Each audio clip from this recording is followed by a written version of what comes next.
Good morning, everybody. Welcome to our session, the Microbial Ecology of CF Airway Infection. My name is Sage Dunham. I'm a postdoc at the University of California, Irvine. And my co-chair is Ajay Dandiker, who is at the University of Washington. We have lots of great speakers lined up today. I wanted to get started with this session to get our brain moving in the morning by looking at this actual physical painting that can be found at San Diego State. And it's the brainchild of the Telluride CF working group. And what it represents is the CF airway as we move through time and through disease progression. And so on our far left, the leftmost panel is a representation of the healthy airway with wide open, lots of oxygen. And then as we move more towards the right, you start to see more colonization by different microbes, lots of different bacteria present, and if you look closely, there's some viruses and there's some phage in there. And then as we move farther and farther right, the airway gets more constricted, there's more mucus, and there's a lot more microbes. And I hope this embodies kind of the spirit of what this session is, which shows a very polymicrobial matrix that makes up the infected CF airway. And so today we have a couple learning objectives, and I'm not going to read them off to you, but basically it's to explore and understand some of these dynamics with the chemical and microbial diversity that exists in the airway. So we have 5 speakers lined up. I'm going to get started right away with our first one. Marco Caforo is going to tell us about the ex vivo pig lung as a new CF model for the study of Pseudomonas aeruginosa infections and phage therapy applications. And so welcome up, Marco.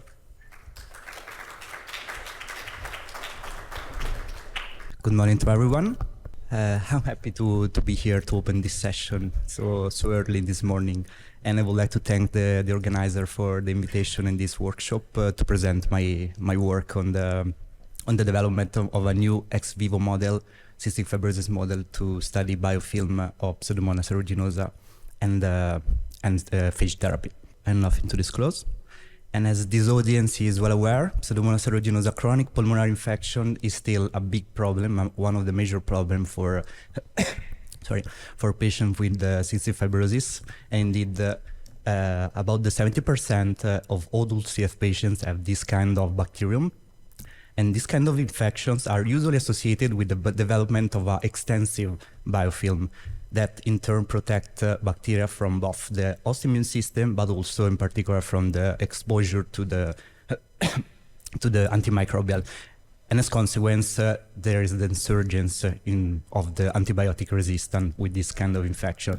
And the problem is that today we have a lack of standardized methodologies and models to study this kind of mature in vivo biofilm. Indeed, the most of them are developed in vitro on abiotic surfaces, in particular or glassic support or plastic support or polymeric matrix, and therefore they have a poor predictive potential since they can't reproduce the physiology of CF airways.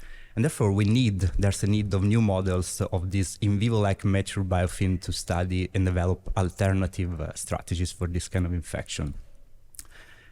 Over the last 6 years, in the research group where I work, we are studying the use of bacteriophages as alternative strategies to the antibiotics. And in particular, in the last year, we isolated these 4 lytic bacteriophages specific for Pseudomonas aeruginosa. We merged them into a phage cocktail, a 4-phage cocktail, and this cocktail was able to lyse in vitro and to infect and lyse in vitro several strains of Pseudomonas aeruginosa, and also to efficiently counteract an acute lethal infection of Pseudomonas aeruginosa in some preclinical models of, for example, mouse and zebrafish cystic fibrosis model.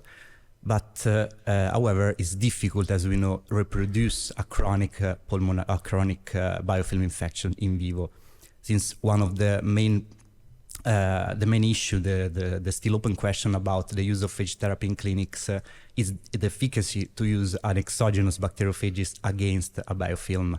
And for this reason, we we assess the efficacy of our phage cocktail to counteract in vitro a cluster of GFP positive PO1 biofilm grow on abiotic surfaces on this glass support. And as we can observe in this fluorescence imaging, the phage cocktail was able to eradicate almost completely the biofilm of Pseudomonas aeruginosa, the cluster of Pseudomonas aeruginosa. But however, of course, we can't consider this as a realistic biofilm model, and so we needed higher model to study the efficacy of phage therapy against a mature in vivo biofilm-like.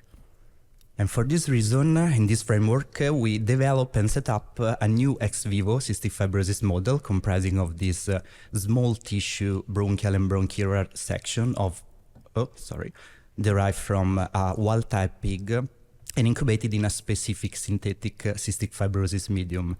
And the main advantage of this model is that it can closely mimic the structure and the biochemistry of the human bronchus. First of all, because pig has a airway structure that is very close to the one of human, in particular in terms, for example, of respiratory epithelium and mucosa.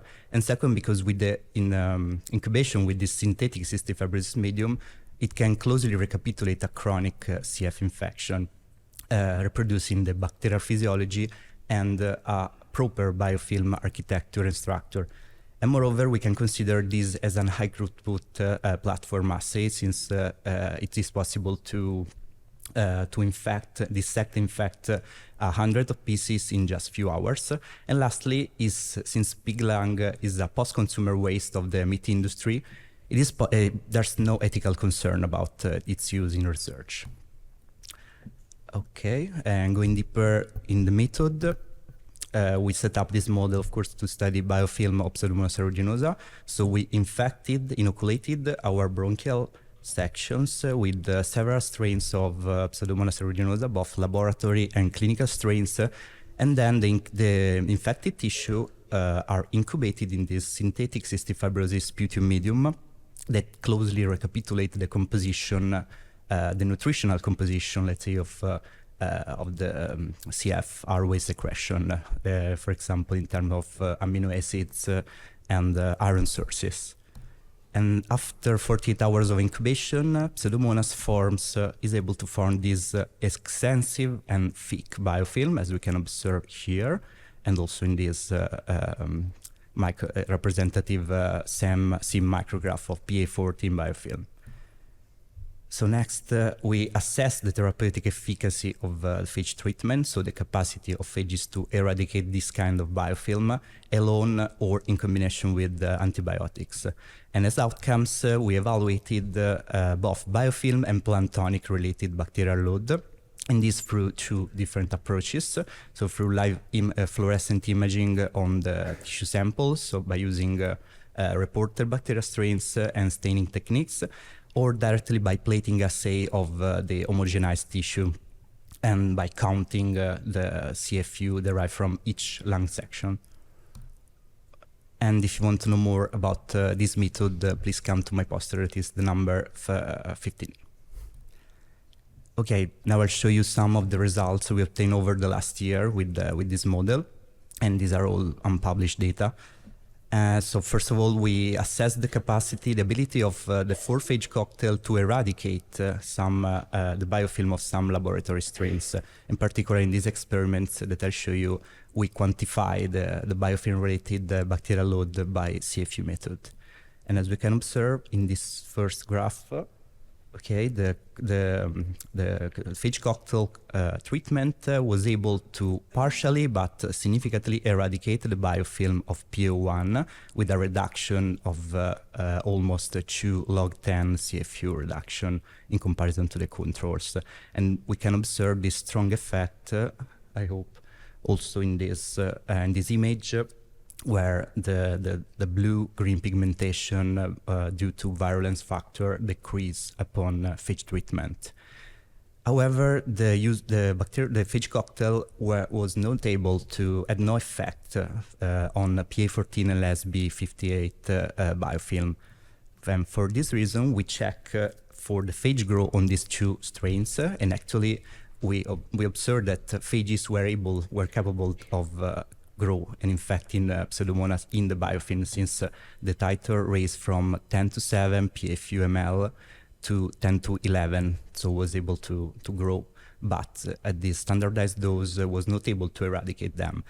And for this reason, we tested in the LESB treatment with a single phage treatment preparation by using the phage dev, one of the 4 phages of the cocktail that we directly evolve in laboratory from an environmental phage, and to which LESB resulted sensitive in vitro. As we can observe, all the doses we tested of the dev preparation were able to eradicate the biofilm of LESB 58. And here we can observe the almost complete loss of the biofilm structure and architecture upon phage treatment on this PO1 GFP strain after 24 hours of phage treatment. And as we can observe a higher magnification, we notice the strong alteration in the bacterial cell rod shape and in the dimension that is noticed of mostly cell death. Next, we tested the combined effect of phages with 2 of the most common use antibiotics in this kind of infection, so colistin and tobramycin. And here, the subcritical doses of the combination with the subcritical doses of colistin, here in red columns, resulted in a synergistic effect with the phage cocktail, as we can observe here in green column, with a reduction of more than 3 log 10 CFU. And in parallel, moreover, we observe a parallel decrease in plant tonic growth upon combination treatment in comparison to control.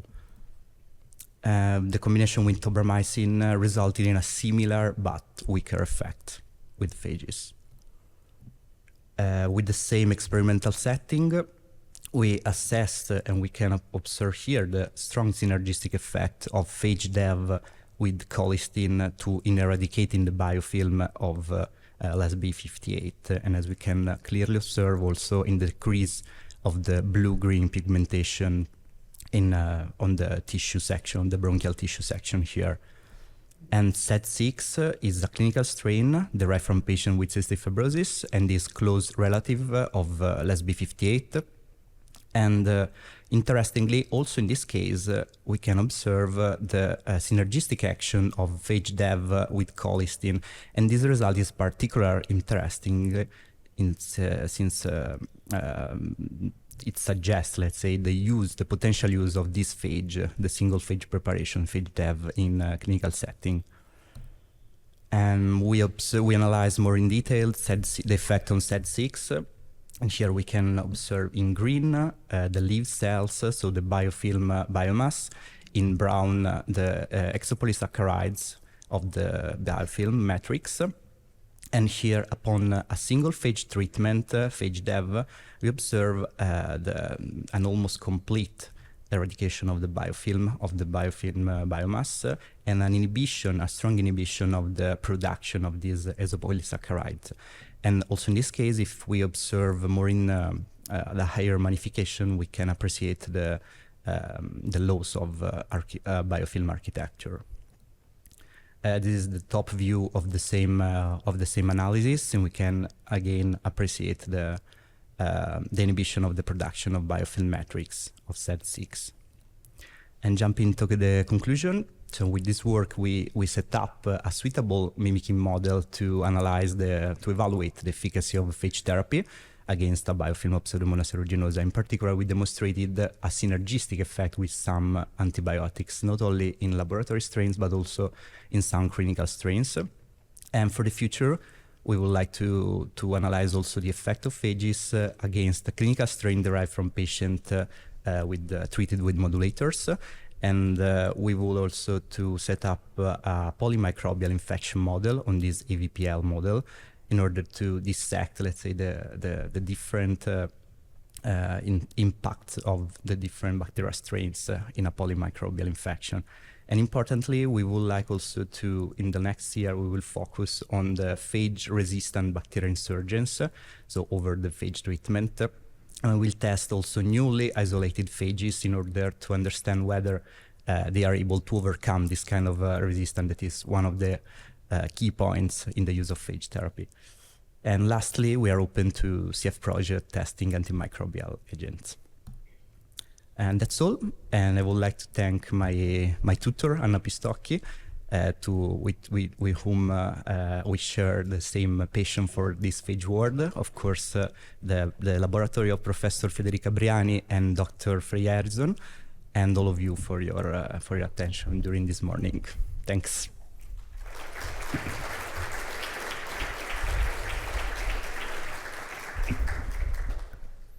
Thank you. We'll now take questions for Marco.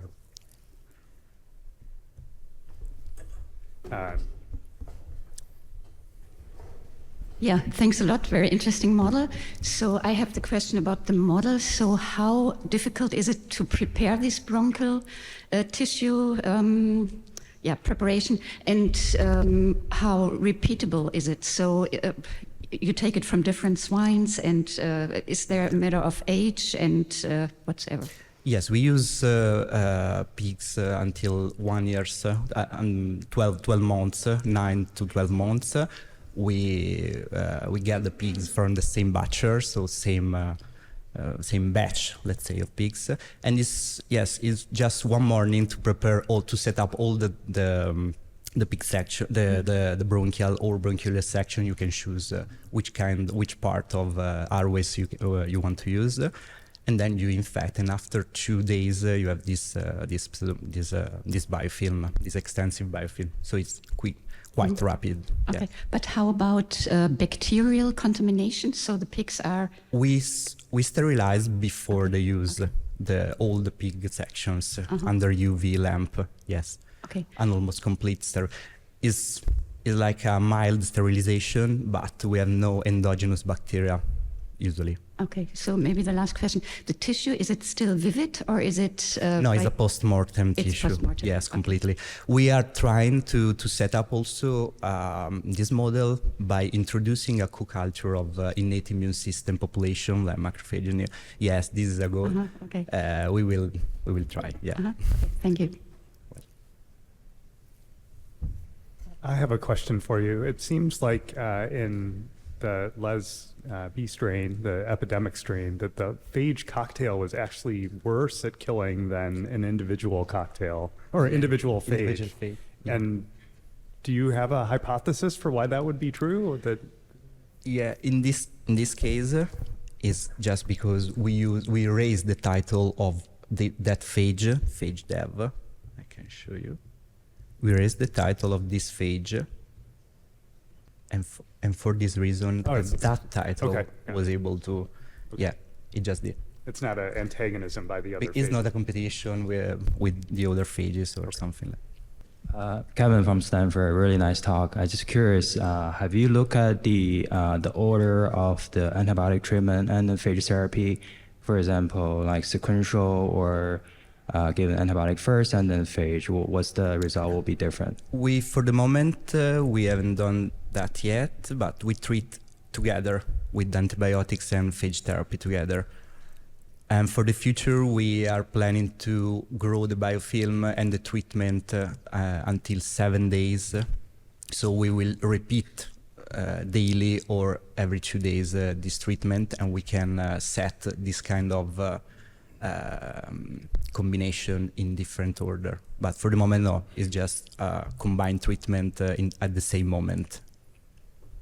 Can you tell me a little bit about the architecture of the infection? So it seemed like you were almost injecting the cells into the tissue itself, or is it just on the surface? Can you tell us about that? On the phage, you mean? For the bacterial infection of Yeah. the tissue. Can you tell us Okay, about the how? architecture of it, how it's arranged on the tissue or in the tissue or where the cells are? On the tissue, directly on the tissue. We use this the bronchial tissue as a substrate to grow the biofilm.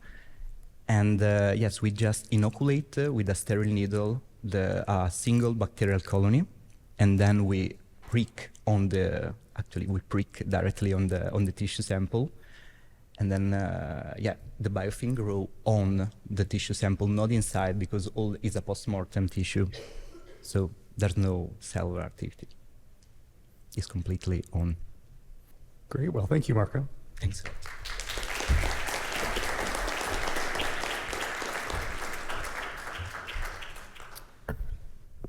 All right. Our next speaker is Paula Zamora, who comes to us from Dartmouth, and she's going to continue this theme of telling us about phages and Pseudomonas and biofilms. Well, thank you for joining me today early on this Friday morning.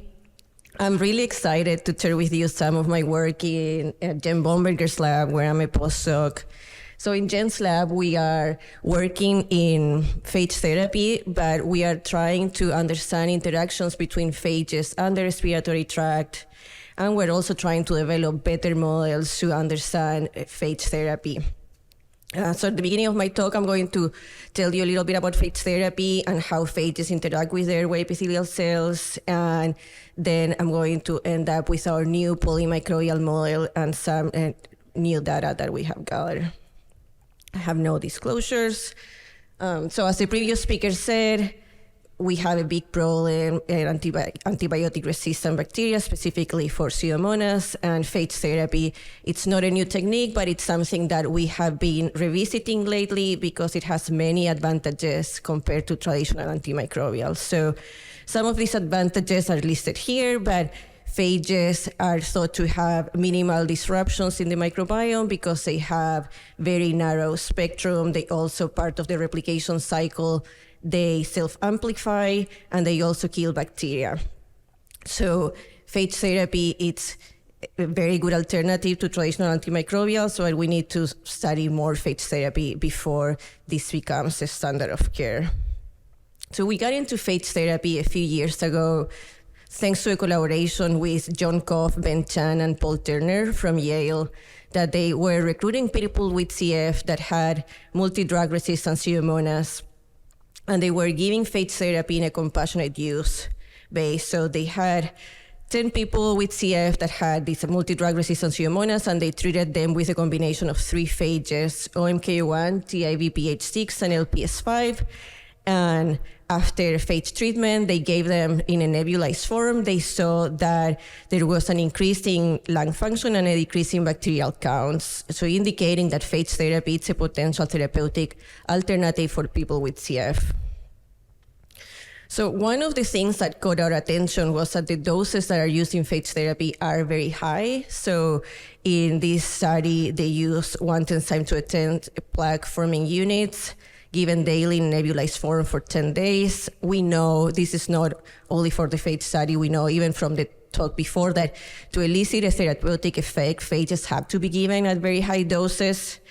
And I come from a cell biology background, so we were wondering what was the effect of these large doses of foreign material in the human host. So phages are nanoparticles, and they are a protein capsid with a foreign nucleic acid inside. We thought that we needed to evaluate this before phage therapy became more available. We work based on this following model. So after nebulized administration of phages, we expect that these phages will enter the airways and they will come in close contact with the mucosal surface of the airway epithelium. And we know that there is heterogeneity in microbial density in the airway. So we anticipate that some of these phages will become in a very close contact with the apical surface of the airway epithelium. They might be sensed, and they might be even endocytosed. So we work with this hypothesis that the tripartite interaction between the lung, the microbiome, and phages needed to be studied because there could be unintended outcomes that we needed to evaluate before phage therapy became more available. We work with a transwell epithelial cell model. So we have CF airway epithelial cells that we grow in transwell inserts, as it's shown in this graphic. So we grow them, they polarize, and they form an apical site that resembles airway lumen and a basolateral site that mimics the blood compartment. And in the apical site, we can inoculate with bacteria, let them form aggregates, and then we come back later with phages and test if phages were able to kill bacteria. This is a 3D confocal rendering of how our phage therapy model looks. So in yellow, you can see the mammalian nuclei. Pseudomonas is shown in cyan, and phages are shown in magenta. And you can see that the bacteria are on the airways, the phages are surrounding the bacteria, indicating that we can evaluate phage therapy in our model. But we also saw that there were some phages that directly interacted with the airway epithelium. So to evaluate the direct effect of phages in the airway epithelium, we treated airway epithelial cells with phages, and we had 4 different phages in this study. So we used OMKU1 and LPS5, that are the phages that were used by the people at Yale, and PSA04 and PSA34, that they are also Pseudomonas phages that are being used against CF clinical isolate strains, and these phages were obtained from the University of Pittsburgh, Daria Van Tine's lab. So we saw that after inoculation with these phages, there was we extracted RNA and did RNA sequencing, and then these are the results for the pathway analysis for the differentially expressed genes. And we saw that the pathway with the highest C-score was this pathogen-induced cytokine storm signaling pathway, which led us to hypothesize that phages maybe were being recognized as pathogens by the airway epithelium. So to confirm that, we conducted a similar experiment, but we evaluated cytokines in the apical and basolateral side after phage treatment. And we saw that very specific cytokines were released after phage treatment, so suggesting that phages are not a very, very inflammatory stimuli, but we did see some specific cytokines that were released, and they were different for different phages. So we saw that for phages, OMK1, LPS5, that are the Yale phages, there was an increase in interferon lambda secretion after phage treatment, suggesting that phages are recognized maybe as viruses, because interferon lambda is an antiviral cytokine. And we also saw that PSA04 and PSA34 induced the secretion of more pro-inflammatory cytokines, so IL-8 and TNF-related cytokines. So this led us to propose that we think that during phage therapy, before phages are selected, we should incorporate assays where immune responses to phages should be evaluated, because maybe we could choose phages that induce a particular immune response that would potentiate treatment. So an ideal phage therapy, it should target the genetic diversity of bacterial infections, prevent phage resistance.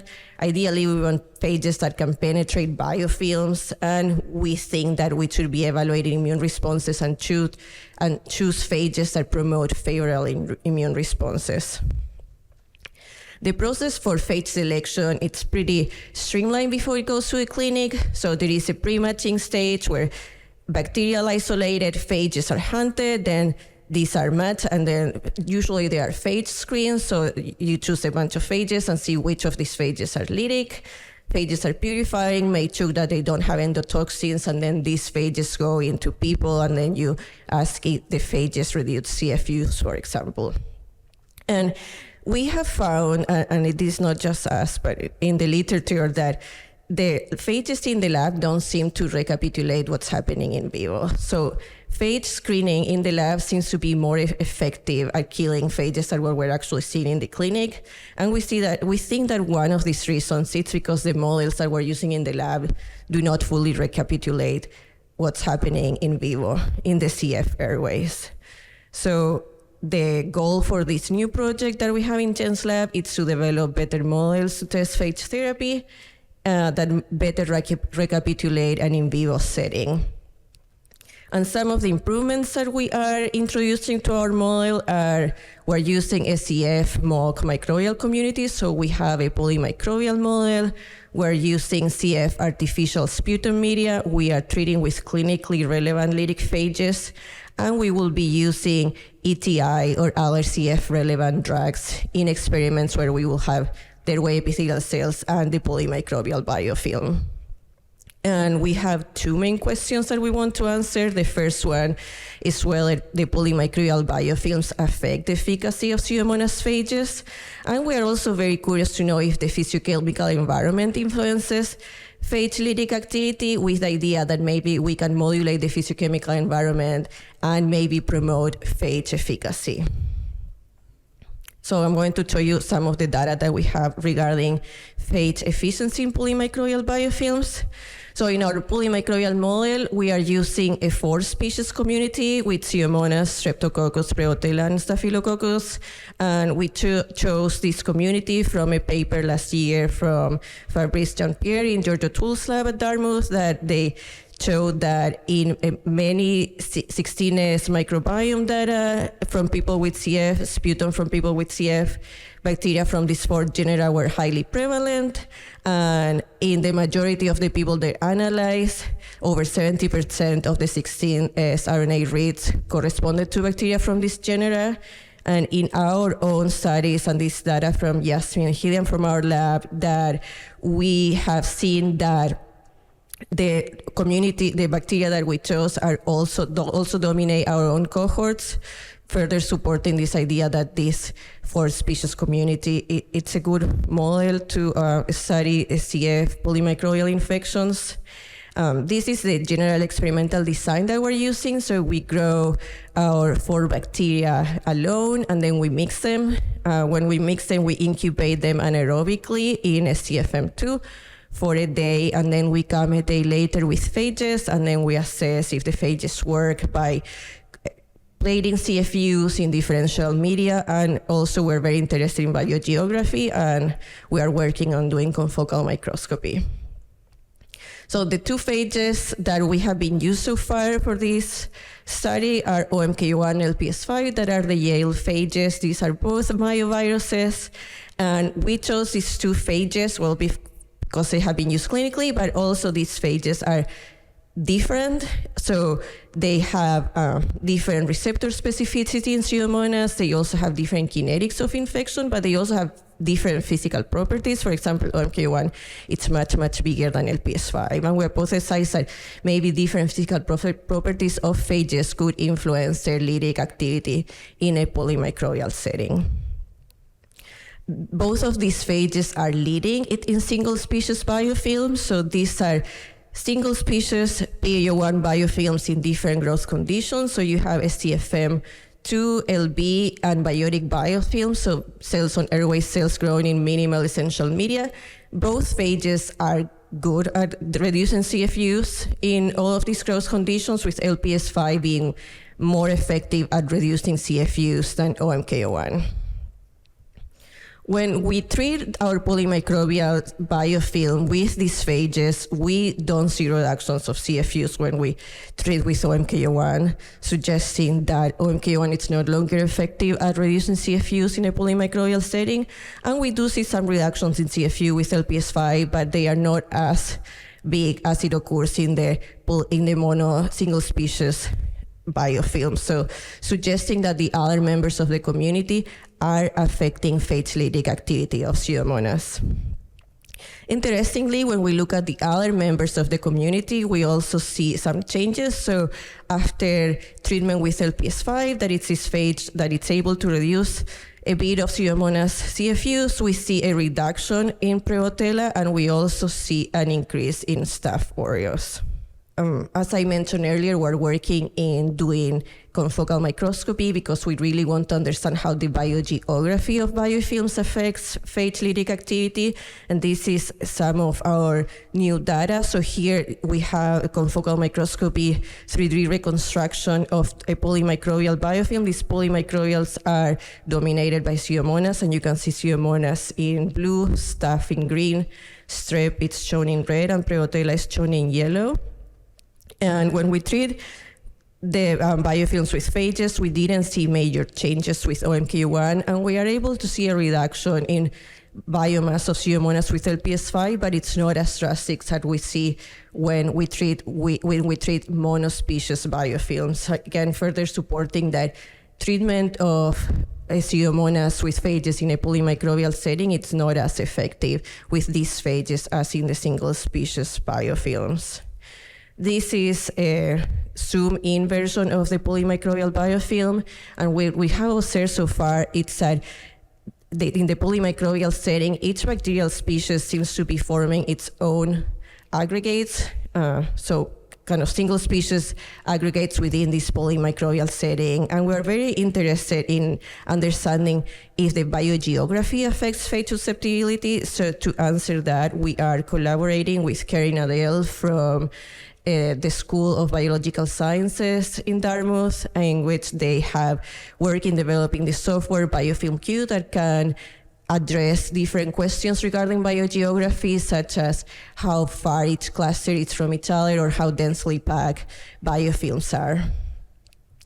We're also very interested in understanding how different phages with different physical properties affect polymicrobial biofilms, and we have a panel of phages that have different sizes and different shapes that we will be testing soon. And we are also very interested in knowing how different alterations of the physiochemical environment can change phage penetration. So for example, if we treat with mucolytics, could we increase phage penetration of polymicrobial biofilms? And some outstanding questions to consider. So working on phage therapy in the last few years, it has been very interesting and see how the field has moving forward. And as I'm wrapping up my postdoc, I'm coming up with questions of what I would like to study next. And I'm very interested in this concept of repeated phage exposures. So as I mentioned earlier, people get phages multiple times, and in some cases they get phages for months. And we haven't really evaluated how these phages that are given multiple times are affecting host defenses, and we know that there is this concept of inflammatory memory. We know that our phages are mildly inflammatory, and we think that that should be studied before. I'm currently in the job market, and this is going to be the focus of my lab. So I'm very interested in inflammatory memory, specifically in the CF lung, and I really want to understand how the epigenome, the transcriptome, and the metabolome affect CF airway health, with the idea that maybe this chronic inflammation in the CF airways is impacting the way that the lung responds to subsequent infections. And maybe by understanding that, we can identify therapeutic targets to reverse some of the damage in the lungs after chronic inflammation. And with that, I want to acknowledge everyone in our lab, collaborators, funding sources. I have poster number 1, very easy to remember. So if you want to come and talk to me about phages, train immunity, anything, please come and see me later today. Thank you, and I will take any questions.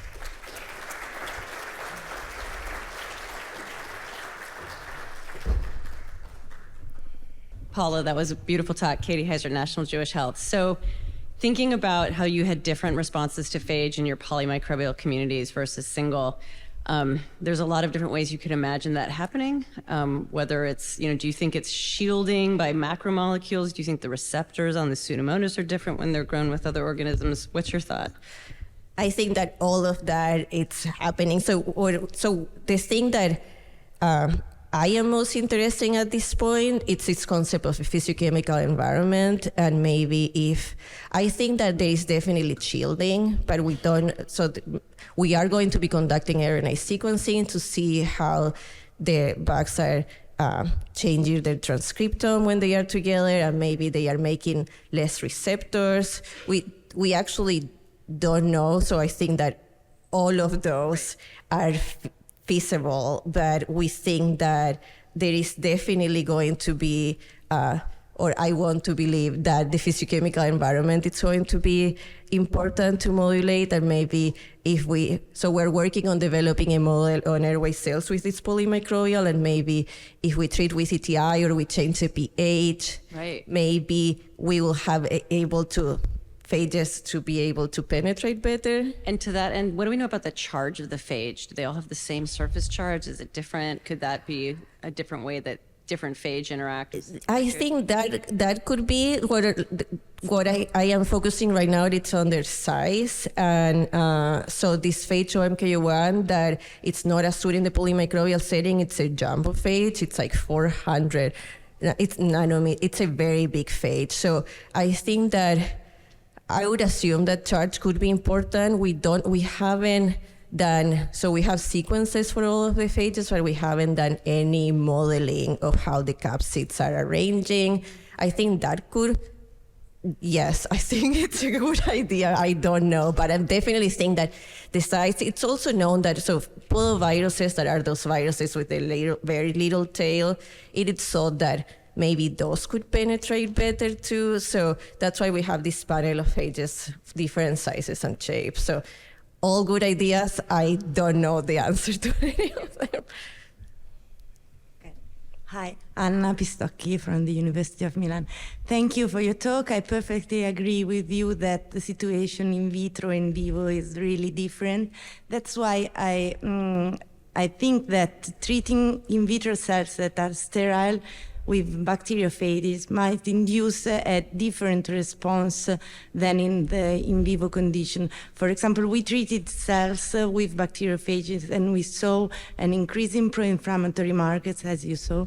But when we pre-treated the cells with heat-kill bacteria and then we added phages, we observed the opposite results. So in this case, the in vivo situation in which there is a natural inflammation, the phages can be safe and they do not elicit a pro-inflammatory response. And the other point is that we are full of phages, our body is full of phages, so the immune response of our body against the phages might be not so dangerous. What do you think? Yeah, those are all great questions. So the experiments that we showed at the beginning were just phages and airway epithelial cells, and now we are starting to do experiments with the polymicrobial or single species and then coming with phages, so to make it more like an in vivo setting. We do have this collaboration with the people at Yale, and part of the objectives that we had at the beginning was to evaluate cytokines in airway secretions after, so sputum or what they were making after phage therapy. We haven't done that yet, but that will maybe answer some of these questions of analyzing what's happening in vivo with the immune responses. Thank you. Yeah. Hi. Okay. Hi. Thank you. In line with this discussion, I was curious about the host response in particular. I'm wondering whether you can hypothesize the mechanism by which phage are detected by host cell in some way, or do they enter in the host cell? Because of course they cannot elicit a strong inflammatory response, but have you tried, for example, to co-infect with viruses in the same settings to see whether you have a boost of the antiviral response in that case? Yeah, so we do have some data in that paper. So we published a paper a few months ago where we showed that phages are recognized by TLRs. So mostly extracellular TLRs. We also have assays where we have tested if phages go inside the cells, and in our model some do, but it's not a lot. So we think that the phage recognition by the airway epithelium, it's mostly happening at the level of the extracellular side. We also have evaluated if phages can cross to the basolateral side, and we see that in a size-dependent manner, phages that are really big are unable to go to a basolateral side. So I hope that answer your question? Yeah, just the mechanism. Yeah. And have you tried to do you think that to test them with a viral infection could be useful to see? Yeah, definitely. So in Jen's lab, we do a lot of viral infections, and that's something that I am very interested to evaluate. I'm a virologist by training, mammalian virologist, so I love playing with different viruses. So that's something that it's in our to-do list. Thank you. Thank you. All right, I apologize, but we're going to have to cut the discussion I have poster short there. number one. So and there'll be a chance to ask additional questions after the session's over here. Thank you.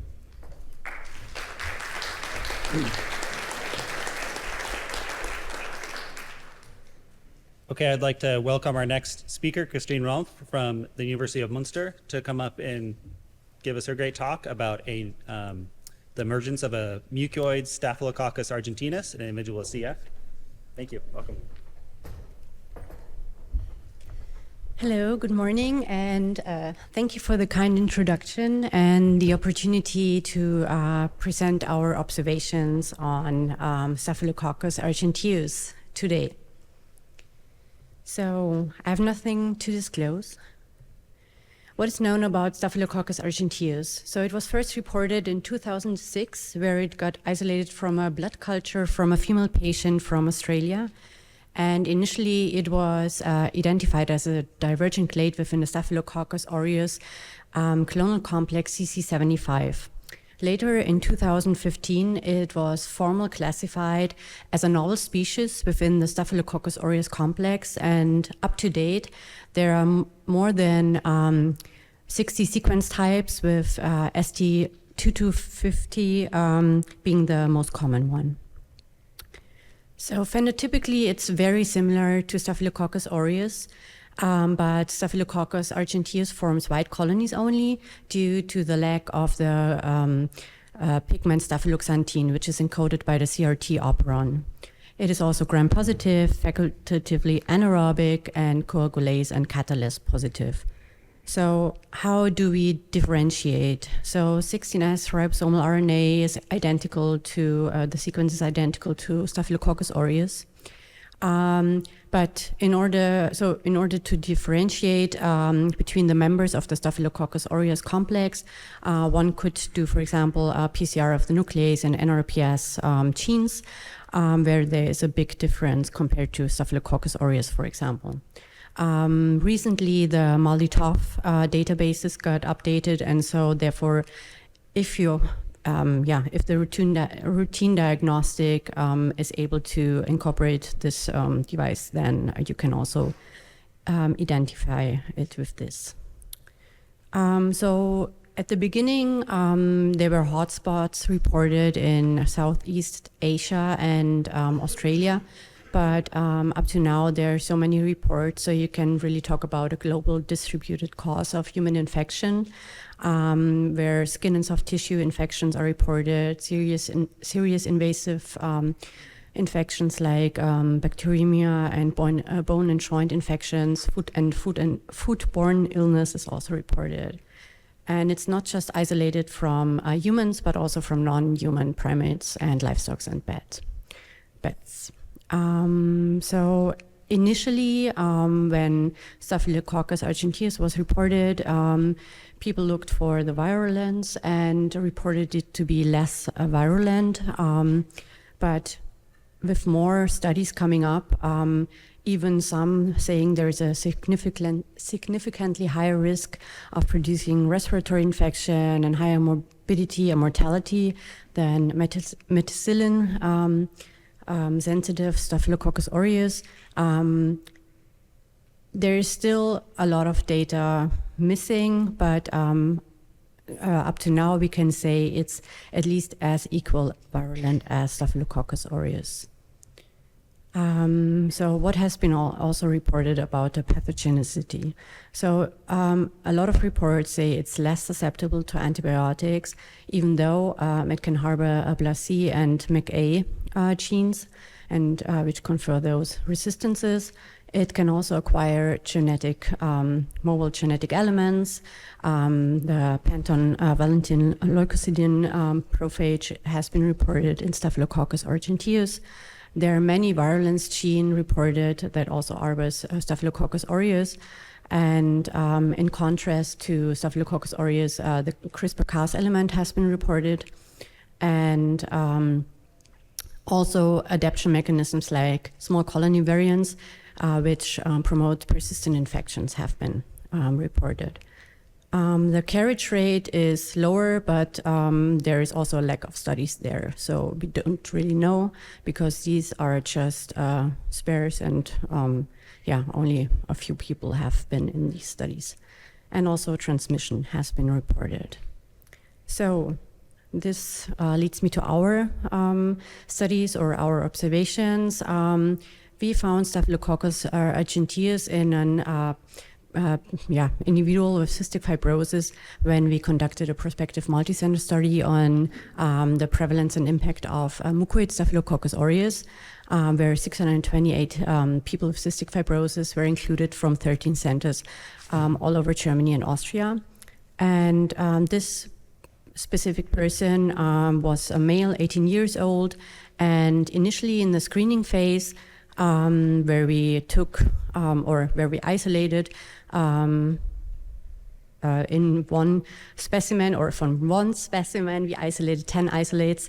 Initially, there were only Staphylococcus aureus isolates, and in the next visit already, there was one Staphylococcus argenteus, followed by another visit where we could see 10 Staphylococcus argenteus, with 7 of them being mucoid. At the same time, this patient got cefuroxime because of the presence of Staphylococcus aureus, and later on we could not identify Staphylococcus argenteus anymore. So the identification was initially done with MALDI-TOF, but there was this recent update when we had that, and phenotyping was done on Columbia blood agar and Congo red agar, which is shown here on this slide. And in the top row, you can see on Columbia blood agar, they look very similar, with the Staphylococcus argenteus displaying hemolysis, but this is also not uncommon with Staphylococcus aureus. And on the bottom row, you see the colonies on Congo red agar, which enables us to distinguish between the non-mucoid and the mucoid forms, with the non-mucoid ones being more flat and round-shaped and smooth, and the mucoid ones being more like structured and rough and pyramidal-shaped. So first, we had this differentiation via MALDI-TOF, but we wanted to confirm with whole genome sequencing, and basically the initial findings got confirmed, and we could see that the 2 species were had large differences, but the individual isolates, also from the different visits, were closely related, and with the green highlighted mucoid ones being very close to each other. So it's safe to say it's the same clonal lineage, and we could also see that the spot type and sequence type were the same within the species. So next, we were interested in the mucoid phenotype and biofilm formation. So we conducted microtiter plate assay with the isolates of the different visits, and what we could see that argenteus, shown in green, especially or only the mucoid one, did form a lot of biofilm in this microtiter plate assay. And therefore, we wanted to characterize what kind of biofilm is this. And so we conducted treatment with different enzymes, and it showed that especially the enzyme dyspersin B, which specifically hydrolyzes exopolysaccharide called PIA, or polysaccharide intercellular adhesin, that this enzyme specifically detached the biofilm from the plates because it hydrolyzed these bonds. So from earlier studies, we know that this polysaccharide is encoded by an operon that's called ICA operon. So the ICA A, D, B, C are responsible for the synthesis of this polysaccharide, and with the repressor, ICA R basically repressing this production. But what we have published earlier, that in Staphylococcus aureus, we can find, or if there is a mutation in this repressor, it cannot bind to the promoter region in the intergenic region, and therefore the transcription starts. And so then we compared the amino acid sequences of the 2 species, and we could see that especially in the N-terminal region where the binding happens, they are largely conserved. And so when we then compared the non-mucoid and the mucoid strains of Staphylococcus argenteus, we could see that all the mucoid strains had a 1 base pair deletion, which basically led to a truncated version of the repressor. And therefore, we think it's most likely that this mutation caused the mucoid phenotype and also the biofilm formation. Coming back to our observation when it came to the isolation of those 2 species, we wanted to know why Staphylococcus aureus emerged and then basically vanished again. And so what we did, we looked at the growth in the same media we used for biofilm formation, and we could see that Staphylococcus aureus is growing faster, so it has a growth advantage. And therefore, we think once it was isolated, or once it was there, it basically overgrew or had this advantage in growth. This was also true for the mucoid isolates, but when we tried to mimic the in vivo situation where this person got cefuroxime treatment, we used sub-inhibitory concentrations of cefuroxime, which is shown in the dashed lines, and there we could show that basically this growth advantage was adverse. And therefore, we think this explains the in vivo situation nicely.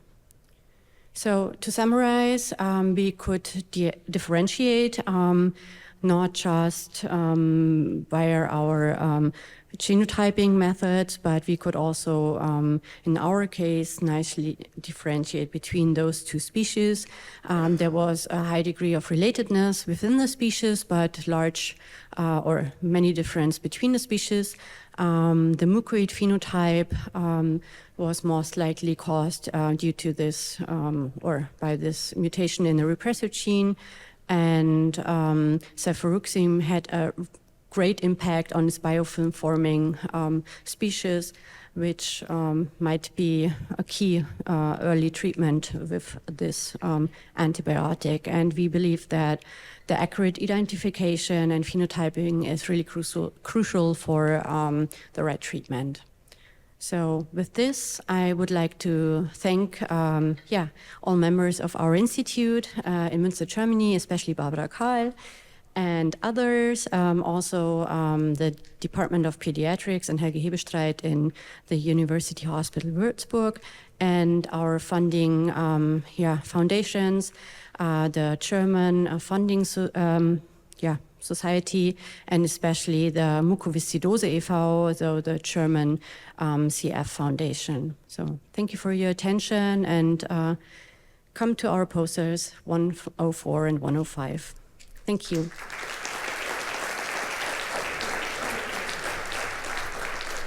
All right, we'll take questions. Hi, thank you for a great talk. Yasmin from Dartmouth College. I was interested in asking you about, so there's evidence of really like chronic staph infections in people of all ages with cystic fibrosis. And a lot of the examples you gave of this staph argentis seem to be more like acute infections. So I wondered if you could comment on whether or not you think that this like mucoidy phenotype that you see could be the start of an adaptation towards a chronic phenotype. Yeah, that's a good question. So usually we see that in older people, like this adaptation processes towards the mucoid phenotype. But yeah, we believe that it could be the beginning towards a chronic infection.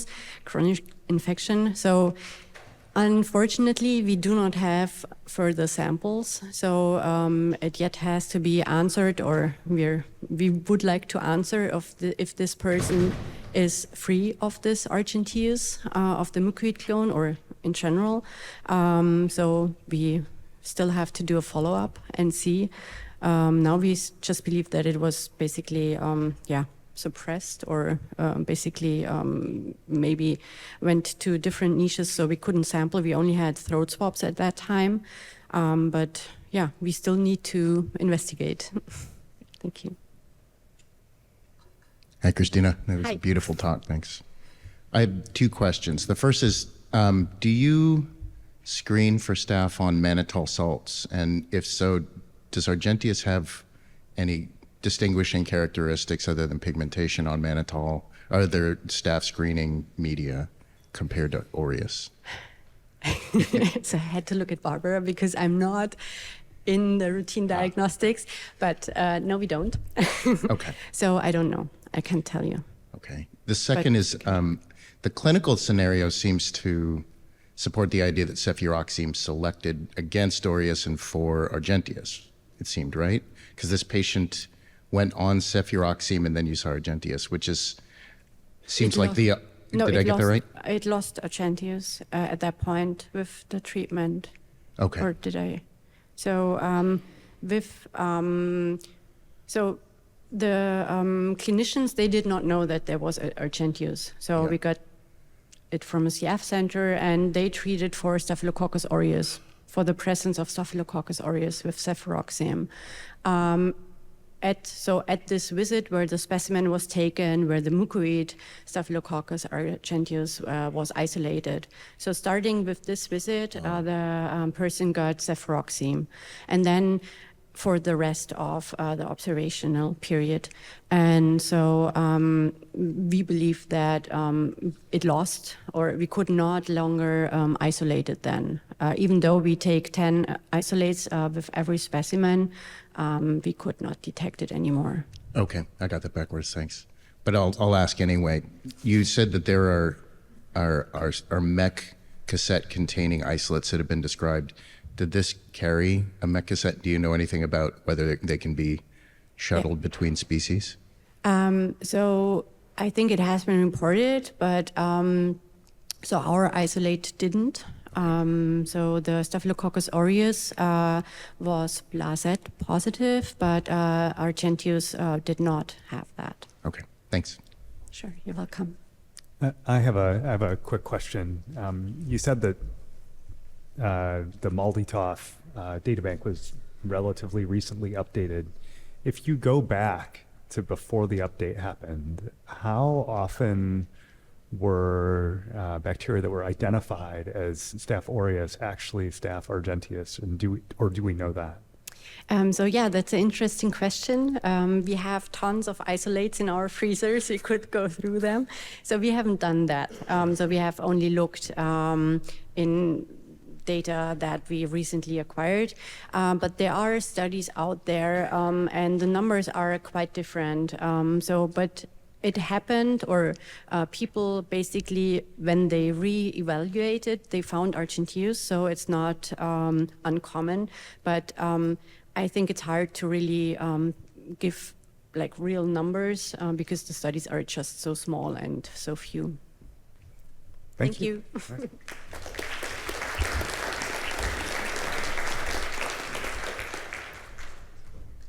Activate the mouse correctly. All right. Our next speaker is our Sardar Karash from my institution, the University of Washington. He's going to tell us about extreme antibiotic resistance in CF. I would like to point out he is in Pradeep Singh's lab, and I'd just like to observe that for those of you who are familiar with Singh Lab slide decks, Sardar's are black text on a white background as opposed to the usual white text on a black background. So this is novel. All right. Thank you for the introduction. Thank you, organizing community, for inviting us to share our findings. In CF, resistance develops within the lungs. And we know that sensitive bacteria in environment jumps to the lung, colonizes the lung, and over time that bacteria become resistant. This is in contrast to non-CF acute infections, where the resistance present in the bacteria before starting of the infection. So the big question I have, how resistance develops inside the lung? But the resistance that I'm studying here is not conventional resistance, it's extreme resistance. And why I call it extreme resistance? Let's look at real data. So this graph shows a CF subject chronically infected with Pseudomonas aeruginosa at the ages of 17 and 18 years old. The lung was colonized with highly sensitive Pseudomonas aeruginosa with tobramycin MIC of just 0.5 microgram per mil. However, suddenly in the lung of that patient, extremely resistant bacteria emerged with a MIC of up to 16,000 microgram per mil. And that's not the only case. I did partial screening in 2 biobanks, and I was able to find 8 subjects, same pattern of the resistance emerged within the lung. And you see some of them, like a subject 3 and subject 4, we have isolates with the MIC up to 65,000 microgram. So that's very high, and that's the reason we call it extreme resistance. And all these subjects are infected with Pseudomonas aeruginosa, except subject 7 is infected with Achromobacter. The key characteristics of this resistance that I presented in all 8 subjects, starting bacteria are sensitive and resistance develops quickly. And the resistance is remarkably durable inside the lung. We have patients like for up to 15 years, we see that this extreme resistance still is inside the lung. And the level of resistance is very high. I mean, hundreds and thousands of folds above the MIC breakpoint. Currently, a PA with tobramycin MIC of 2 to 16 microgram per mil considered resistance.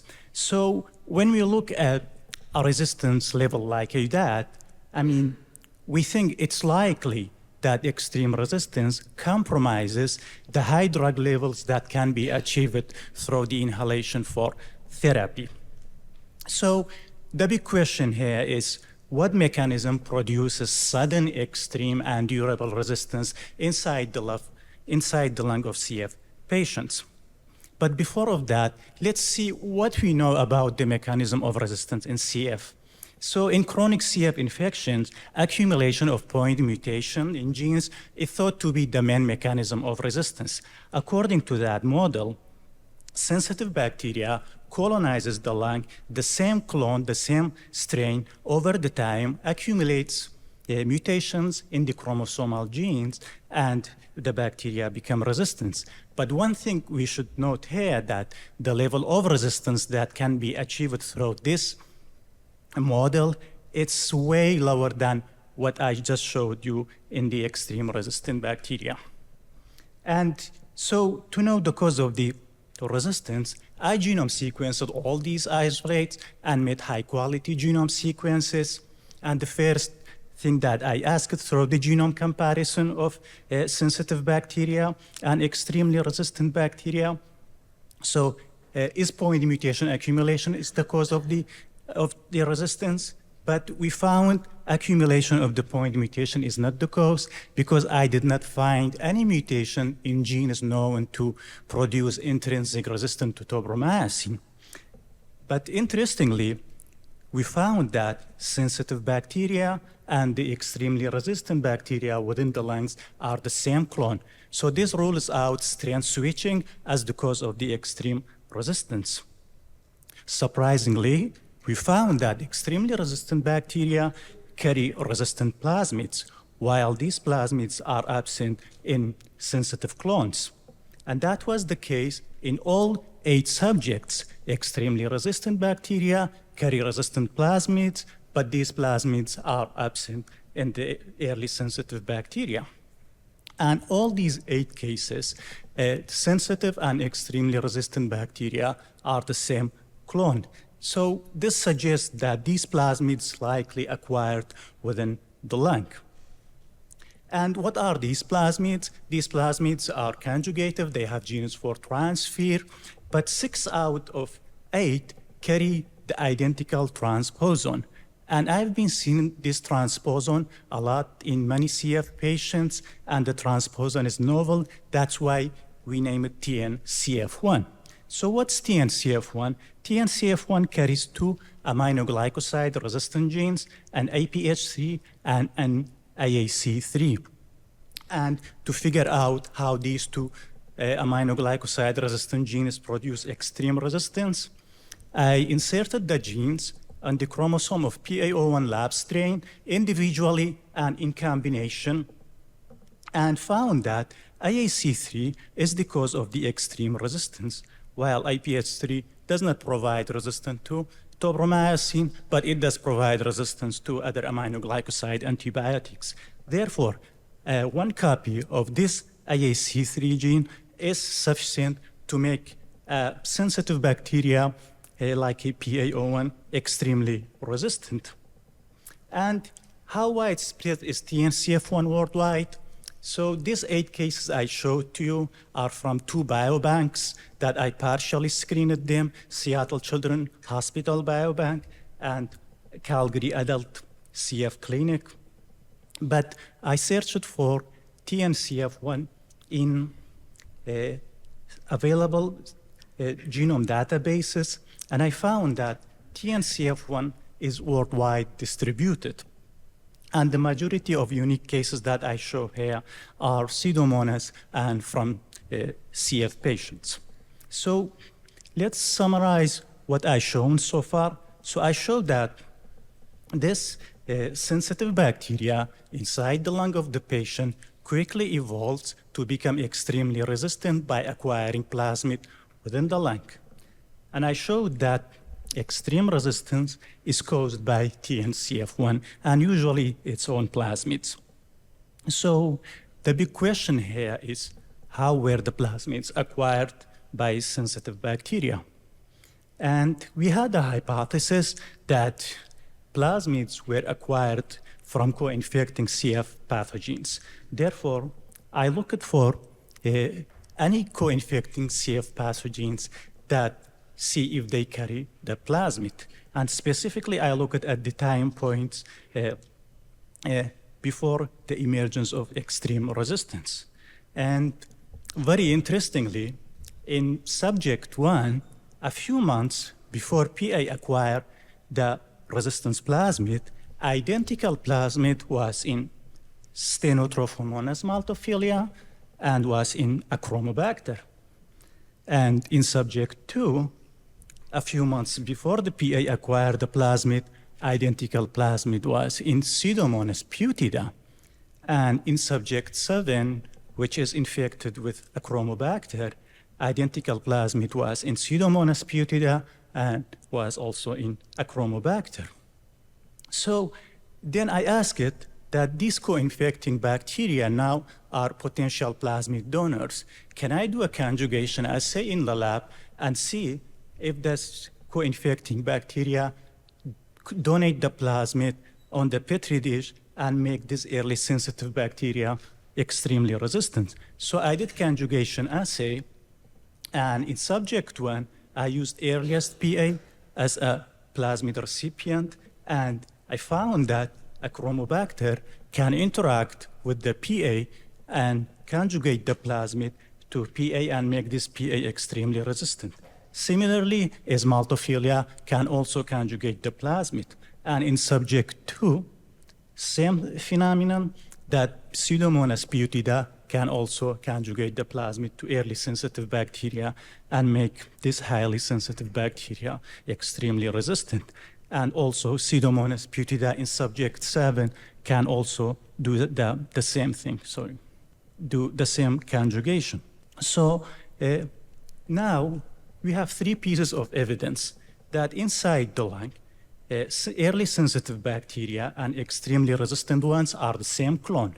And we found the identical plasmids before emergence of the extreme resistant in co-infecting bacteria. And I just showed the third piece of the evidence that conjugation happens between the donors and the recipients. Therefore, in the subject 1, likely PA acquired within the lung, PA acquired this plasmid within the lung from co-infecting Maltophilia and or Achromobacter.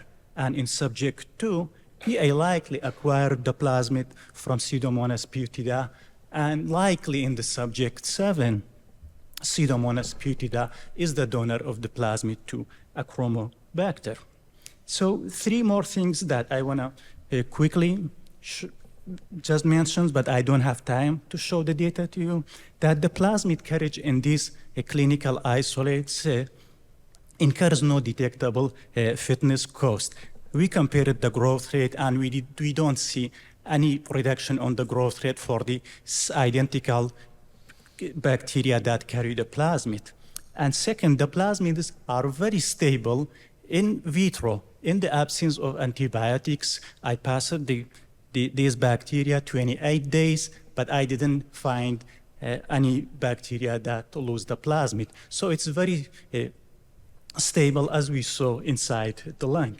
Lastly, we have some subjects that we see these subjects are on the ETI, but still after the ETI remain infected with Pseudomonas aeruginosa, extremely resistant, carry TNCF1. And the subject then developed the extreme resistance after a few months after the ETI, and subject 12 and 13 remain infected with Pseudomonas extremely resistant Karitia and CF1 several months after starting of ETI. So in conclusion, I showed that extreme resistance emerges in the sensitive colonizing strain by within lung interspecies horizontal plasmid transfer from co-infecting bacteria, and I showed that the mechanism of resistance is the TNCF1 and the specific AAC3 gene on the plasmids. Usually on the plasmid, it's very rare to see it on the chromosome. And the findings indicate that close-range interspecies interaction happens inside the lung, and the microorganisms that overlooked we can see, such as Pseudomonas putida, can come to the lung and make major CF pathogens extremely resistant. And finally, extreme resistance develops suddenly, which could preclude advantageous adjustments in the antibiotic use. I would like to thank all SINGLAB members for the help of support to make this study, these findings, and the bacterial strains that I used in this study. There are hundreds and hundreds of isolates, but mainly came from the Seattle Children's Hospital with a big help from Rafael Hernandez, and the adult isolates are from University of Calgary, from Parkin's lab, and thanks for the other labs for providing the bacteria that carried TNCF1, and thank you for Cystic Fibrosis Foundation for the funding. Thank you for your attention.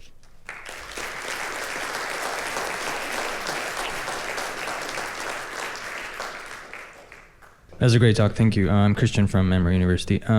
The first question I have is, do you see steno or Achromobacter lingering after? So do you see them co-infecting the patient? You mentioned that they were before, but do they persist afterwards? Yeah, so based on the patients that we have, they are usually transient. So in that patient that I showed, the first one, the Achromobacter was in the lung about 1 year, and the steno was there about 2 years.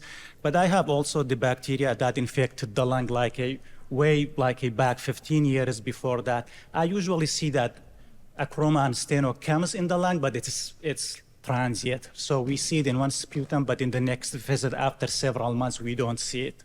And when you do conjugations, did you look at what happens to the dynamics of the two? Like, for example, if you mix together Pseudomonas with the stenos or Achromobacter, did you look at the sort of like bacterial percentages before and after? Do you mean like if one of them kills the other one? Exactly. Yeah. So yeah, I mean, we look at that. It seems that we don't see the drop of the initial bacteria of the donors and the also recipients. Yeah, but depending on the plasmid backbone, the frequency of the transfer is different. Okay, thank you very much. Yeah, thank you. Gnarly talk, that was great. Quick question, I saw that you had information on when these subjects were on ETI, or when they started. Do you have info with their antimicrobial history, like leading up to these huge inflection points that you're seeing, and then you're seeing bug A, bug B, and then this huge resistance, and seeing that plasmid transfer? But is there another stress or an external or a change in the system where that treatment is also kicking this off? I think that's a great question, and we've been thinking about this a lot. So we are trying, with the help from the physicians, to gather this information, like at which time points and these patients at which on antibiotics. But we assume that lots of these patients were on tobramycin, and probably tobramycin at some point selected for this co-infecting bacteria, and somehow this is, transferred the bacteria to the major pathogen. And I was just talking with Dr. Rafael Hernandez, and he told me that, that we already had the data before we start that, because the clinical lab tested that these are resistant to the tobramycin. And he said, if it's like a tobramycin resistant, that means the patient was on the tobramycin. So we think tobramycin kind that probably triggered that, but we need to collect more data. Hi, outstanding. I really appreciate, and I'm really curious about. I would like to ask you a comment related to the interpersonal transmission. So this suggests that it's much more important the plasmid rather than the species. So, do you think that could be feasible to track the plasmid rather than the species in applying, sequencing for sputum? Yeah, that's a great point. This is one of the goals that we have it. I mean, if you make these sequences available, it would be easy to track. But related to your first part and how we know that where this came from, is that like the question? Yeah. So based on the genome search that I did it seems that the TNCF1, it's already circulating in the environment. So I found it in other pathogens, contaminants from food and sewage.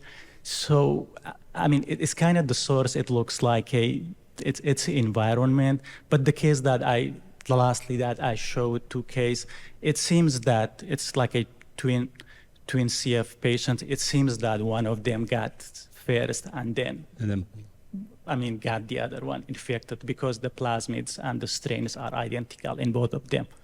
Great, thank you. Thank you. Thank you, great talk. Liz Bergener from Children's Hospital Los Angeles. I think you may have answered a little bit in that, but I'm curious, you said all the other cases were in CF. Did you only look at CF biobanks or isolates? And is this specific to CF? Yeah, that's a good point.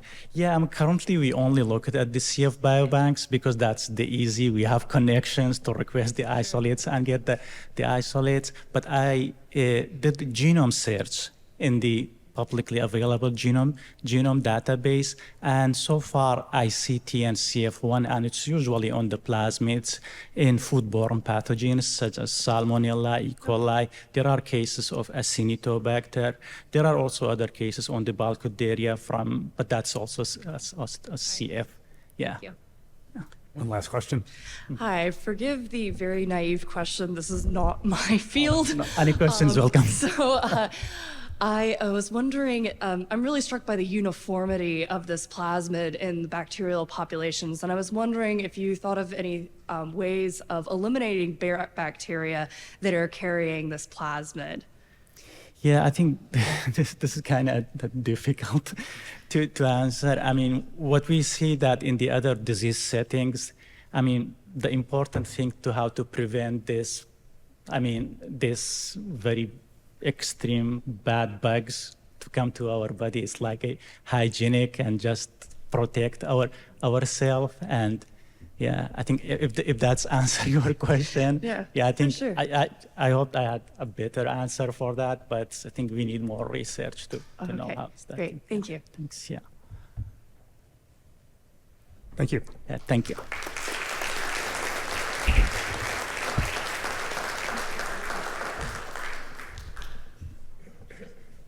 Okay, our last speaker is Maxim Gorchak from the University of Colorado, and he is going to join us virtually due to some unforeseen circumstances, but we're very happy to have him and happy that he's going to be able to do that. Okay, great, perfect. I'll get started then. So my name is Maxim Gorchak. I'm a fourth-year medical student working under the lab of Dr. Sarah Clark at the University of Colorado. And I will be talking about airway prevotella impairing adherence of Staphylococcus aureus to respiratory tract epithelial cells. So the CF microbiome is really unique, and despite advancements in treatment options, chronic infections still remain a really significant burden to disease severity, quality of life, and lung function. And while many different microbes are actively studied in cystic fibrosis, there's little understanding about the actual interactions and interplays between these organisms, which may offer us clues on disease progression and maybe another target for disease control. And so here we see the cystic fibrosis microbiome, and we see a lot of expected bugs present. So things like staph, like Pseudomonas, but we also see a lot of anaerobes. And one of the most common anaerobes is prevotella. So here in the figure on the left, we just see prevotella present in sputum around 50% or higher over the course of the patient's life, and a little bit less in bronchoalveolar lavage. And in the figure on the right, we see that of cultured anaerobes, Prevotella is one of the most common anaerobes that's been isolated. And so this begs the question, well, what's the actual role of Prevotella in cystic fibrosis? And one such role is potentially immune priming. So before I talk about this model, I wanted to mention that healthy patients have a lot of Prevotella in their lungs as well. And it gets into the lower respiratory tract through microaspirations. And shown in another lab via human studies, Prevotella can induce subclinical inflammation. And so now moving on to the model that our lab has previously generated in this figure, we'll specifically be talking about Prevotella melaninogenica, which I'll refer to as PMEL going forward, which is the bug that I study as it's one of the most common CF commensal pathogens as shown in the previous slides. And so here what we see in this model is that PMEL in mice is able to stimulate TLR2 on neutrophils. It's able to recruit them, increase their ability to kill strep pneumo, and then regulate inflammation through IL-10, which is an anti-inflammatory cytokine. But more recently, we wanted to see if these effects exist in other pathogens like Staph aureus, which is a pathogen that I'm primarily studying as it's commonly present in the lungs of cystic fibrosis. So retouching on this earlier model that I talked about, although with a different pathogen, we see two important in vivo effects. So this is again in a mouse model, and looking at figure A, we see that mice who have their lungs inoculated with PMEL over a period of time cause increased recruitment of neutrophils to those lungs. But we also wanted to see, well, what's going on with the pathogen itself? And so looking at figure B, what we can see is that lungs exposed to PMEL have a reduced CFU load of Staph aureus. But really interestingly, and shown in figure C, is that the neutrophils recruited themselves fundamentally differ. When they're primed with heat-killed PMEL versus E. coli LPS or lipopolysaccharide, which is a common inflammatory stimulant, what we see is these neutrophils are actually much, much better at killing Staph aureus when primed with heat-killed PMEL. And the last thing I want to mention here is that we use heat-killed Prevotella to avoid the possibility of bacterial colonization and outcompetition.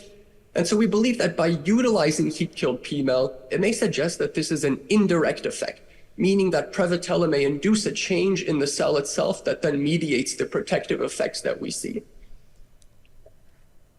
So the next thing we did was a broad literature review of the role of Prevotella with cystic fibrosis. And the role actually became a little bit less clear. So on the pro side, it's been established that there is an inverse relationship of PMEL abundance and disease severity or lung function. And this correlates both with relative abundance and absolute numbers. But what does this actually mean? Well, what this means is that patients with more stable disease and better lung function typically have higher burdens of Prevotella within the lungs. And second, when Prevotella is a co-inhabitant with a CF pathogen like Pseudomonas, it can paradoxically lower inflammation.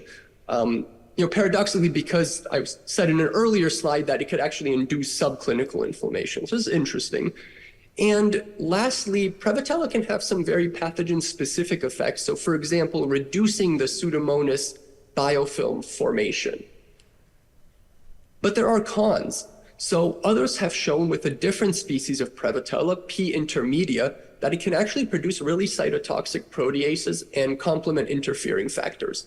And our lab has shown in data not presented here that P. intermedia activates the immune system in a much different way from PMEL, in that those same protective effects we saw are lost.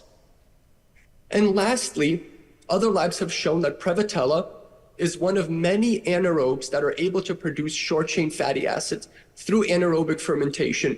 And it's been shown that these short-chain fatty acids can actually act as a growth substrate for Pseudomonas, or potentially also regulate cytokine secretion, which I'll talk about a little bit later. And so we found these in vivo effects with neutrophils, but we wanted to see if there were protective effects occurring a little bit earlier in the process of pathogen exposure. And one of the first things that occur in exposure is that epithelial cells are there. They sense the pathogen first. And so we wanted to explore this relationship between P. mel, Staph aureus, and our epithelial cells with two main hypotheses. So number one is that P. mel is able to differentially activate the immune system. And hypothesis two is that P. mel is able to reduce the adherence of Staph aureus. And a sub-hypothesis of both of these is that the CFTR gene itself may play some sort of role in modulating these effects. And so before going into our results on chemokine secretion, I wanted to provide some background on the cell lines we actually used. So our A549s are our lower respiratory tract epithelial cells. Our D562s are our upper respiratory tract epithelial cells. And then we have our CF cell lines. So the CFBE41O- mouthful. These are our CF cells that have the CFTR mutation, and I will refer to them as CF mutant cells going forward. And then we have our CF wild type cells, which are theoretically the same cell line, but just with a corrected CFTR. And so here we see IL-8 release with our non-CF cell lines. And IL-8 is important because it's a neutrophil chemoattractant, so it can help clear infection, but also it may contribute to immunopathology through inflammation. And before looking at the results, I wanted to go over some terminology on the x-axis of these figures. So we see that on the x-axis, the MOI of heat-killed P. mel, and MOI stands for multiplicity of infection, and it's simply the ratio of bacteria to human cell. And so what we see with these two figures is that as we add heat-killed P. mel, we see that there is an increased release of IL-8. And now looking at our CFTR-corrected cells first, we see an increase in IL-8 very similar to the previous slide, but also an increase in IL-6 as P. mel is added. And the reason we chose to look at IL-6 as well is it's one of the strongest induced cytokines by Prevotella that we have found in our lab after looking at many different ones. And now moving on to the CFTR mutant cells, we see a similar effect, but a little bit muted with IL-8 and no change in IL-6. And now we wanted to see if we could isolate the responsible component of what's causing this release. So we looked at the addition of live P. mel versus P. mel supernatant. And so right now we're looking at the CF wild type cells. And in the first part of the graph, we have our live P. mel. And in the second part of each graph, we have our P. mel supernatant, both added at equivalent MOIs. And so what we see is that both live and supernatant release cytokines, although live P. mel typically induces a greater cytokine release. And while the mechanism is not specifically known of this, there are a couple hypotheses. So one is that the bacteria may trigger TLR2 causing cytokine release, or the production of short-chain fatty acids could actually enter the supernatant and potentially also cause an increase in cytokine release, which has been shown in some previous studies I've looked at. And now looking at the CFTR or CF mutant cells, same graph structure, we see a global reduction in cytokines, but really no difference between the supernatant and the live forms of P. mel when they are added. So next we wanted to see and validate some previous studies that have shown that paradoxical reduction in inflammation after pathogen addition, but this time we wanted to look at it with our pathogen, Staph aureus. So looking at the schematic here in the slide right now, what we did is we essentially added our pathogen Staph aureus to our cells first, waited 18 hours, then added P. mel, waited 6 hours, and then ran our supernatant ELISA. And so looking at our wild type cells, we interestingly see that as we add P. mel after a Staph aureus infection, we see a reduction in IL-8, which is really similar to those previous studies also looking at IL-8. However, when we looked at IL-6, we no longer saw this effect. Then when we move on to our CF mutant cells, what we see is we no longer see this change in reduction in inflammation when you add P. mel after a Staph aureus infection. And so now we're moving on to our second hypothesis. We wanted to know if there was a possible additional protective mechanism of Prevotella against staph, specifically the adherence of staph. And so our main tool for this was the adherence assay. And this is a very simplified process of this. So we essentially grew out our cells on 24 well plates, followed by the addition of Prevotella for 23 hours. And then we added our pathogen for 1 hour. And after that 1 hour, we then plated the media and counted for CFUs of Staph aureus. And we compared experimental wells to our control wells that either had Staph aureus and media alone or Staph aureus with cells and media alone. And that's how we got our percent adherence and percent relative adherence. And this is a starting point model, and I'll talk about in the future direction slide about some other models that we're considering. So here are our first results for our adherence assay. And what we see looking in our non-CF cell lines is that there's a reduction in adherence. And again, the graphs are structured very similarly with the heat-killed P-mel addition on the x-axis and adherence on the y-axis in this case. And so what we saw with both cell lines, like I said, is that there is a reduction in adherence when you add P-mel, when you add Staph aureus after P-mel incubation with the cells. But next, we decided to repeat this with the CF cell lines, and we saw really surprising results. So when we were looking at the CFTR corrected cells, we are seeing the exact same effect. So continued reduction of adherence, just like with the previous cell lines. But when we moved on to the CF mutant cells run during the same time, we no longer see this effect. And the next thing we wanted to do is again further isolate the possible component that's responsible. And we see here that looking at figure A, we see with live P-mel with both of the cell lines, we see that with live P-mel, the CF wild type cells exhibit the same exact effect, so a reduced adherence. And in fact, in this case, maybe even a stronger reduction in adherence. And with the CF mutant cells, again, in figure A, we still are not seeing an effect. But when we test supernatant, shown in figure B with both of these cell lines and an equivalent MOI, we no longer see this effect. And this is interesting to us because a lot of other studies had used spent media. So we had somewhat assumed almost that we would see an effect with spent media, but potentially this reveals that that it's something on the bacterial cell surface or something within the bacteria that's mediating this effect.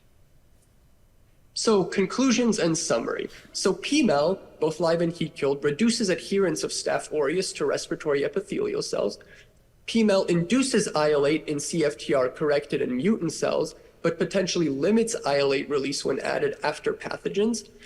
And bigger picture, we have this set of mechanisms that govern commensal pathogen and host relationships, with P-mel potentially stimulating TLR2, releasing cytokines, P-mel secreting extracellular factors like short-chain fatty acids that may contribute to cytokine release, and inducing some sort of cellular change by P-mel that then mediates a reduced adherence by a currently unknown mechanism. And so future directions. So some next steps we were thinking of is we wanted to see if the environment around P-mel influences its effect. And we have a collaborator, Paul Planet, who has graciously given us Prevotella isolates directly from CF patients, and we hope to utilize them to see if there's any differing protective effects. Furthermore, a collaborator, Esther Vlader at the University of Colorado, has been helping the lab transition to air-liquid interface cultures, and we have some preliminary data shown in the figure on this slide that shows a very similar release of cytokines with the addition of heat-killed P-mel, although this time with primary CF cells. And we think this will be a better model because we are using primary CF cells from patients. And lastly, what I think is really, really interesting and something I want to explore more is the role of CFTR in this model. You know, we know that there are big signaling differences that occur with CFTR mutation that could impact not just cytokine or chemokine generation, but also whatever else is modulating the effect on adherence. And one way we propose to do this is through the addition of ETI therapy or modulator therapy to the CF mutant cells to see if restoration or partial restoration of the CFTR protein structure returns this protective effect. And lastly, I just really want to thank everybody in my lab, our collaborators, the CF research grant funding, our school for letting me take a research here, and the CU Emerging Physician Scientist Award. And lastly, I want to really thank the leadership at the CF conference for allowing me to present virtually. I was really excited for this experience, and I'm really thankful for being able to still participate. So thank you, everyone.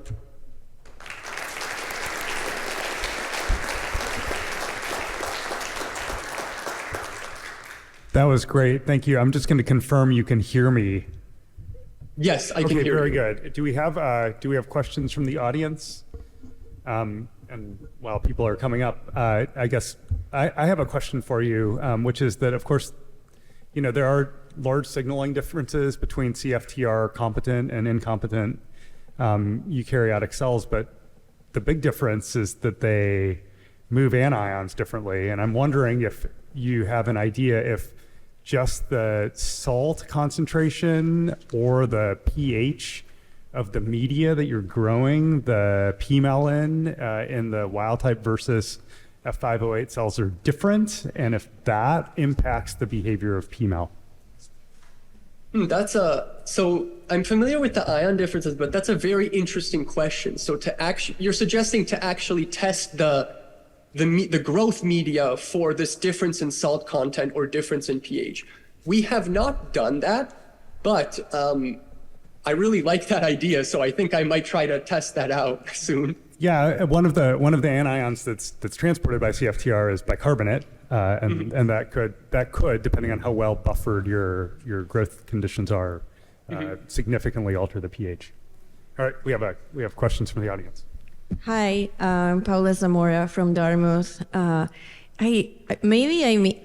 I missed it, but in the very last graph that you showed with the primary cells in your heat kill, it seems that, so in the IL-8, in your primary cells, there seems to be kind of like a distribution of like your heat kill.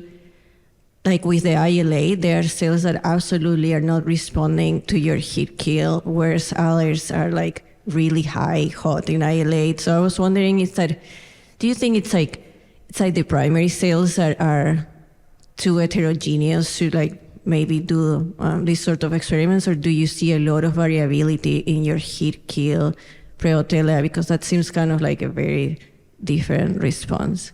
Yeah, and so it's possible that the heterogeneity of the primary CF cells may make this kind of experiment potentially unfeasible because there's so much variance.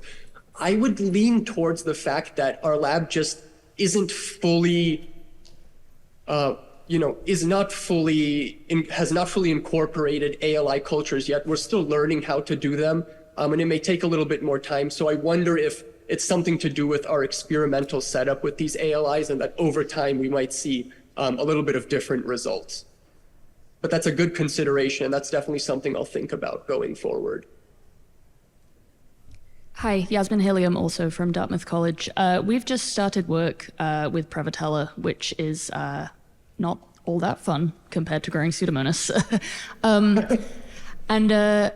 So the model we're working with is in synthetic cystic fibrosis media, and in our model we find that Prevotella and Staphylococcus are actually kind of the least happy in this media that recapitulates the sputum in the lungs. So I wonder if you could comment at all, if you know probably more about Prevotella metabolism than I do, on how you think this effect might be mediated in a more sort of complex media, something that's got like mucins and a bunch of amino acids, rather than the kind of nice cushy media that Prevotella really likes to grow in. Yeah, that's an interesting point. So we haven't tried growing them in media that like replicates what the CF sputum would be. That's a really interesting, I didn't actually know something like that existed. So it's something that I would definitely want to test. I mean, we know that the CF lung potentially has really steep oxygen gradients, maybe more anaerobic pockets that promote the growth of anaerobes like Prevotella. So it's a little surprising to me that you were seeing that it wasn't really happy.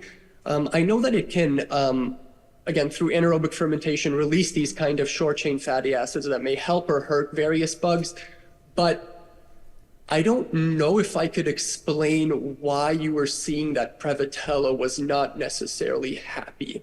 It would be interesting for me to repeat the experiment as well and see, and maybe we could even get in touch and see whether or not our results kind of line up with that, because I think that would be a really interesting point. Katie Heiser from National Jewish Health. Really lovely talk. And you sort of just referenced what I was going to ask you, which is about oxygen tension, since you're using an anaerobe and facultative aerobes. And in the CF airway, we often think of it having, congestion and probably low oxygen tension, which can be very difficult to model in a mouse and can be difficult to model ex vivo. Although the CF cells, and this is getting out of my field, but I understand that there can be a lot of mucus, although then sometimes you move the mucus away to do the experiments. So maybe you could speak to your specific models and how you think oxygen tension may or may not be playing into what's really happening in the CF lung. Yeah, so I would agree, like the model we use is a very early stage model because of the fact that we can't, I don't think it's adequately replicating those kind of oxygen gradients, because the way we're growing them is we grow them on these like 24 well plates, so with very little media. So theoretically, there's a lot of surface area for oxygen to interact with each well. So it would be interesting to try to replicate that kind of oxygen gradient. And I think with the previous person who asked a question, I think maybe the next step is to find a media that can better replicate that and see what kind of changes we get. Because I also agree that with mice, it's also really, really hard to get that kind of thing.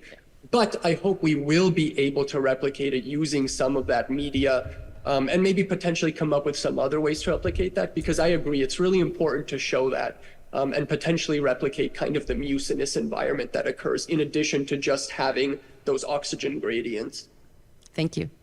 Okay, with that, we're going to conclude. So please join me in thanking Maxim and all the rest of our speakers today.